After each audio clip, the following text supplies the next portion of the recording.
C'est effectivement un pari quand même réussi qu'a fait l'Autriche, qui au moment où tous les autres pays se disent qu'ils arrêtent le train de nuit, eux, l'Autriche se dit non, on va miser dessus et on va faire de l'Autriche un point central en Europe pour ses dessertes nocturnes. Alors bien sûr, c'est compliqué le train de nuit. Ça coûte cher, évidemment, de faire rouler des trains la nuit pour des questions de personnel.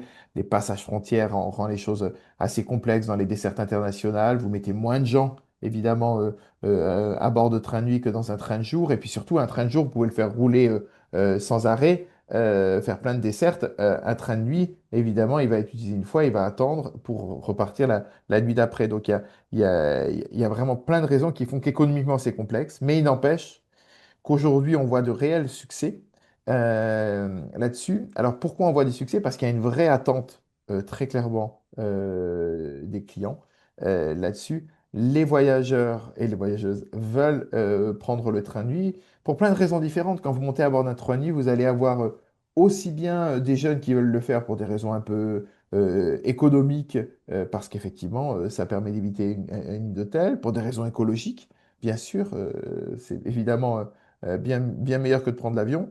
Vous avez des personnes âgées qui veulent éviter d'aller dans les aéroports, passer des heures à des contrôles de sécurité. Vous allez avoir énormément de profils de gens très différents dans les trains de nuit. Et en tout cas, ils sont remplis. Vous voyez, leur taux d'occupation et montre vraiment qu'il y a une demande très très forte là-dessus. Alors oui, ça suppose des moyens. Quelle honte que la France n'ait pas remis un peu d'argent pour permettre à ce que le Paris-Vienne puisse continuer, parce que c'est beaucoup de partenariats. Et ÖBB disait que le Paris-Vienne, eux, ils le faisaient seulement si évidemment ce partenariat se poursuit avec la France, qui n'a pas voulu continuer là-dessus.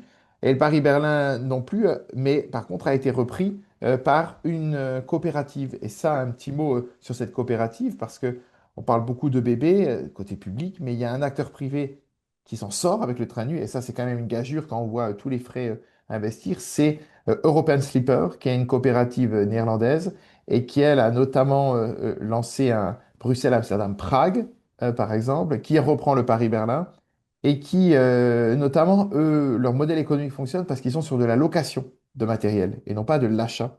C'est un autre modèle économique parce que d'autres acteurs se sont cassés les dents. Midnight Trains, notamment cette start-up qui voulait faire des trains de nuit un peu luxueux, n'y est pas arrivé. Donc, c'est un modèle économique compliqué, mais aujourd'hui, il y a une vraie demande et la preuve avec European Sleeper côté privé ou EBB côté public que ça peut fonctionner.